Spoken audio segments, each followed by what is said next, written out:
Sylvie de MKG, entreprise bien connue, et surtout à Nice, on vous connaît très bien, qui a fait une étude sur ce sujet-là, qui va donc nous présenter un petit peu cette étude sur le trio gagnant du tourisme, du shopping et de la mobilité.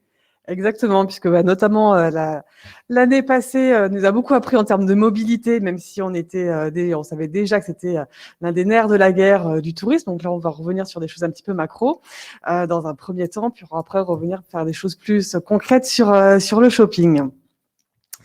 Donc, je ne vais pas vous abreuver de trop de graphiques, mais malgré tout, on a certaines slides qui présentent vraiment l'impact de cette mobilité qui s'est brutalement interrompue en début d'année 2020. Donc là, on a le trafic aérien dans l'ensemble du monde. Donc, on voit que chacun, en fonction de l'avancée de l'épidémie, a été impacté par une baisse brutale, enfin un arrêt brutal du trafic aérien, puis une remontée qui s'est faite petit à petit.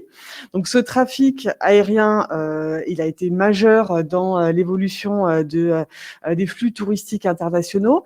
Mais si vous passez à la slide suivante, ce qu'on voit, c'est qu'il y a également une mobilité qui était plus routière, qui a été importante également. Donc là, on a comparé plusieurs métropoles, Dubaï, Londres, Paris, Berlin et Milan. Et en fait, ce qu'on voit, c'est que on est aussi sur une mobilité qui a été interrompue en termes routiers. Donc vraiment sur un trafic qui pouvait être plus de proximité, plus local.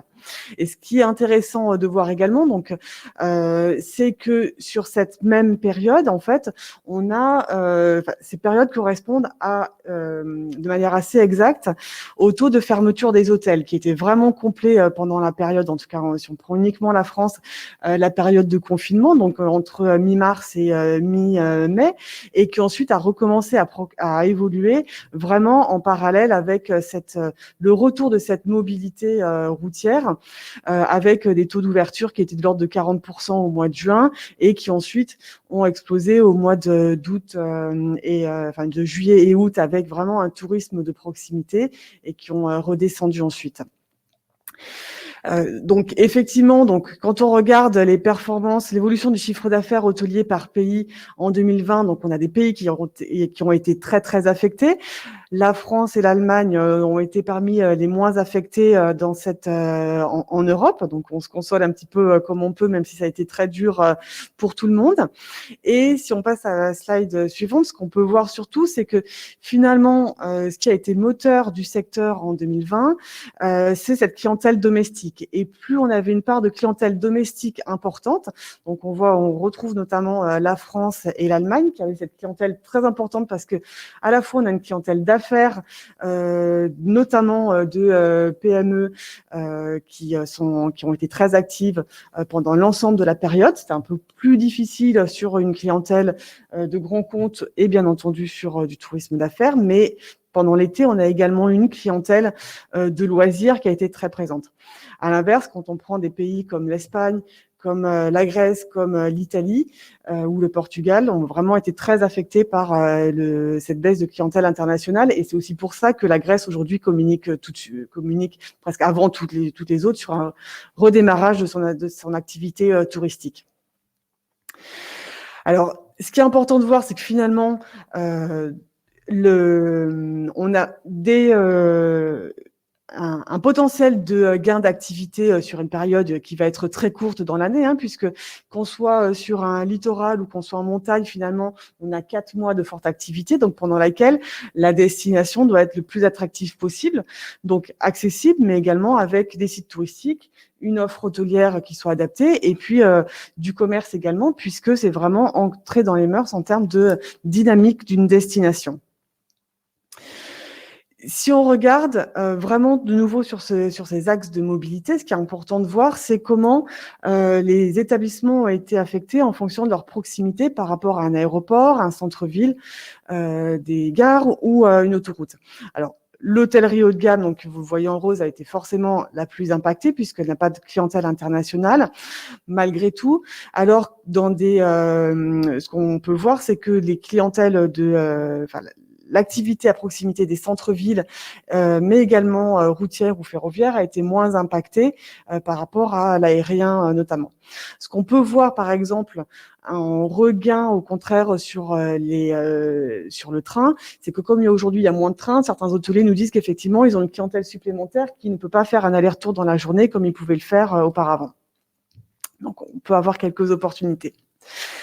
Alors, ce qui est important, c'est de voir l'impact des décisions gouvernementales sur les destinations. Et l'exemple de Marseille nous semblait très révélateur, puisque Marseille a été l'une des premières villes l'été dernier à être de nouveau impactée par des restrictions gouvernementales. Donc, on a comparé l'évolution du RevPAR, donc en fait, globalement, le chiffre d'affaires qui pouvait être obtenu par les hôtels à Marseille et en province.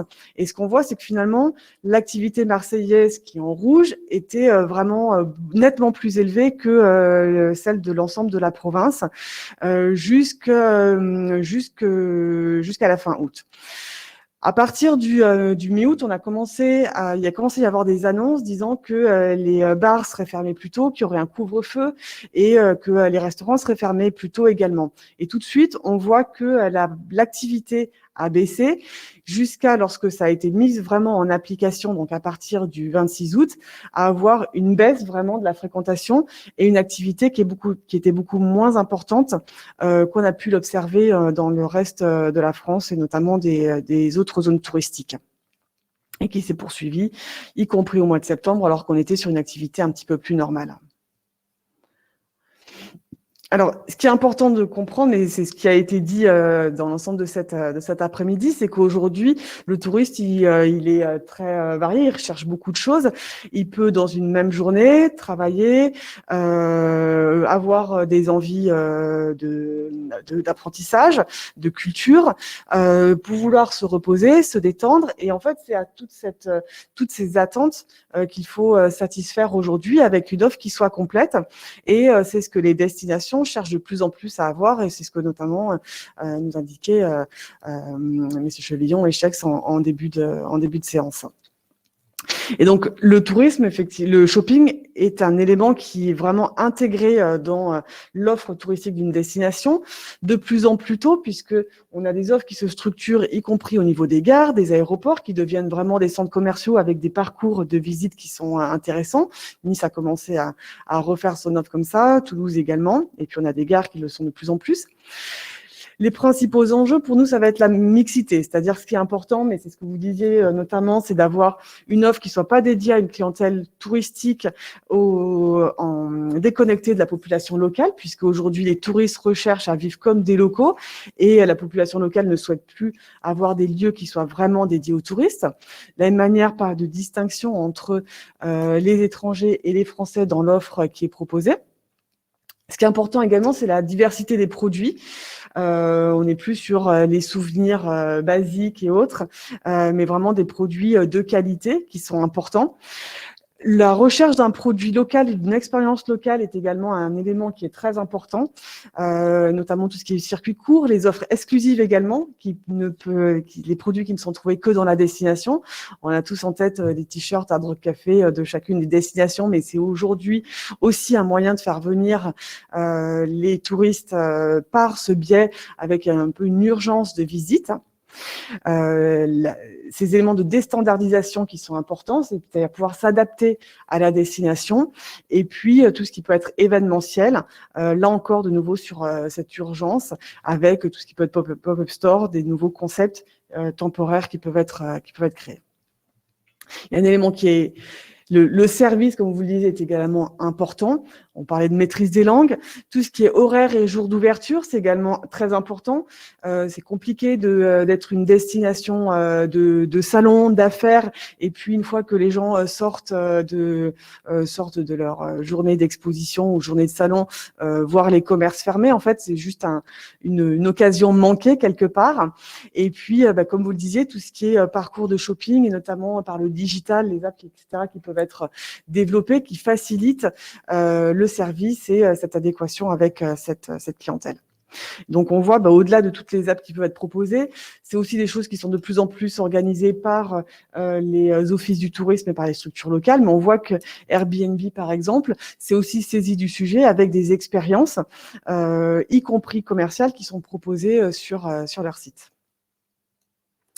Donc voilà, et je suis à votre écoute si vous avez des questions. Vous avez un petit peu parlé du digital, Oui. mais pas beaucoup. Non, parce que ça m'était très bien oui, fait avant, mais je peux. En tant que directrice d'études à MKG, Mm. pour vous, le digital est devenu quelque chose, bien sûr, d'indispensable.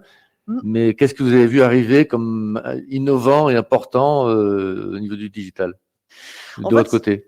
Ce qu'on voit surtout, c'est l'intégration du digital, enfin quelque chose qui soit vraiment structuré, c'est-à-dire et notamment organisé par les offices du tourisme, par exemple, ou en tout cas, ce qui est très important, c'est que le touriste puisse préparer son séjour avant sa venue, donc y compris sur les sites touristiques, mais également sur tout ce qui va être shopping et depuis l'étranger, de manière à ce qu'ils passent pas une journée justement à l'office du tourisme pour préparer toutes ces visites. Donc c'est vraiment ça, dans cette préparation de visite et ces parcours de visite qui sont de plus en plus importants et qui se développent. Et puis tout ce qui va participer vraiment à l'expérience, c'est-à-dire pas uniquement être un consommateur, mais vivre une expérience au bout de laquelle il pourra y avoir un achat, mais en tout cas qui participe au séjour.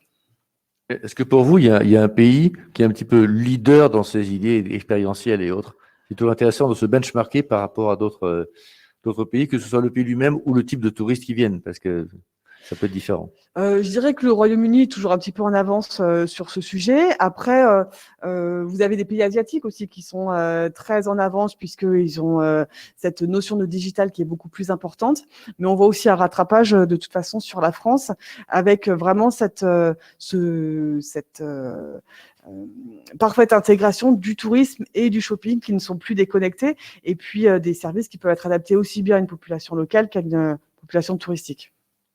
Vous avez parlé un petit peu des saisons, hein, Mm-hmm. avec saison creuse, hein, c'est la grande le focus de n'importe quelle destination touristique, hein, comment occuper mes saisons creuses. Oui. À votre avis, la Côte d'Azur est-elle bien positionnée? Déjà, oui, tout à fait. Déjà, parce que très accessible. Bon, hors période particulière, mais en tout cas très accessible. Un climat qui finalement n'est pas très contraignant avec soit pas de neige l'été ou soit trop froid l'hiver. Donc, et puis une offre qui est suffisamment développée dans sa richesse à la fois de villes, enfin de grandes villes, de métropoles et de plus petites villes, de balnéaires et puis d'arrière-pays, de montagne. Et puis oui, une offre qui est parfaitement développée et qui permet d'aller faire du tourisme, j'allais dire, hors saison. Demain, grand jour, les commerces rouvrent, oui. Les restaurants rouvrent en extérieur. Qu'est-ce qui nous manquerait pour que ça marche bien? Qu'est-ce qu'il faudrait en plus pour que tout d'un coup, indépendamment gouvernemental et autres, hein, je ne fais jamais de politique dans mes réunions, mais qu'est-ce qu'il faudrait de plus, qu'est-ce qui manquerait de plus pour que ce soit une véritable explosion positive, bien sûr? Pas du Covid, mais du business. Oui. En fait, je pense que quand on regarde ce qui s'est passé l'été dernier, on peut être assez confiant dans le fait que il devrait y avoir une bonne activité cet été, en tout cas dans les principales zones touristiques françaises. Ce sera moins le cas à Paris et en Île-de-France, mais on voit que l'an dernier, toutes les zones littorales ou de montagne ont bien fonctionné. Ce qui va être important, vraiment l'enjeu cet été, ça va être pour les hôteliers de pouvoir fidéliser cette clientèle parce qu'ils ont la chance de pouvoir garder chez eux une clientèle qui ne peut pas partir à l'étranger, potentiellement avec des mesures gouvernementales qui vont être plus favorables pour les étrangers, notamment avec les tests PCR qui sont proposés, de pouvoir accueillir en plus une clientèle étrangère. Mais ce qui va être important, puisque c'est un peu les sons de cloche qu'on entend déjà de ce qui s'est passé l'an dernier, c'était oui, effectivement, les établissements ont bien fonctionné, les hôtels, les restaurateurs et autres, mais les prix étaient quand même assez élevés. Donc, je pense que ça va être un point d'attention particulier, c'est-à-dire de pouvoir fidéliser cette clientèle. Donc, on sait que l'activité a été très dure sur l'ensemble de l'année et que c'est pas trop le moment de faire des promotions, mais en tout cas, c'est pas le moment de jouer trop sur les prix pour augmenter ses marges et puis perdre cette clientèle les années suivantes. En effet, j'ai regardé certains prix, ça explose. Oui, tout de suite, oui. Mais bon. Tout à fait. Ok, merci beaucoup. Là, je vous en prie.